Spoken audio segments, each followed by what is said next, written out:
Tom, a chartered accountant, and Laurie, an events organiser, made a decision to move out of London to escape the anonymity of a big city. Their home, built in a factory in Scotland, will arrive as pre-cut structural insulated panels, SIPs, ready to be slotted and bolted together to form a strong and thermally efficient building envelope in just a matter of days.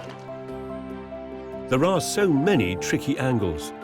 So in preparation for the woodwork inside, Tom's making a detailed carpenter's assessment, checking everything is where it should be. Only to find... This wall of the right-hand side of the carport was up to 70 mil out, so you should have the kit sitting pretty much flush to the edge of that. The SIPS panel isn't sitting as snugly as it should on the foundations. It's not within tolerance. The sort of knock-on is that it creates issues for building out the carport, and obviously on the inside we will have lost a bit of floor space. The more Tom looks, the more he uncovers. On the joist, so you'll note here that there's quite a big gap, so they've all got to be replaced. It's going to be disruptive. The problems he's found are significant. At the moment, if we didn't do them, we wouldn't get the 10-year warranty. So there is an impact. These do have to be fixed. Tom and Laurie have worked themselves to the bone for 2 years to get their house finished. You know, that house, now that the fencing has come down, looks the real business.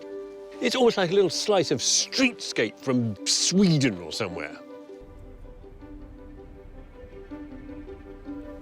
It's so beautiful. I mean, it's one thing to make it plywood, quite another to get the edge, and quite another, again, to make a set of cupboard fronts or drawer fronts, all of which have continuous grain. Same, yeah. Yeah. Suddenly, it starts being a piece of cabinetry as opposed to some sheets of plywood. Can we play? Yeah, Go for it.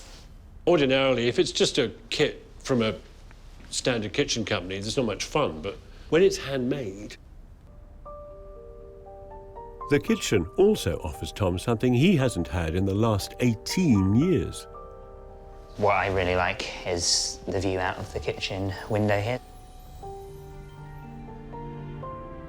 So I grew up in the countryside, and having lived in London for a number of years, which was as far removed as you could get, moving to a bit more of a rural location sort of brings back those memories, and we can just gaze out whilst washing up and look out over the hill.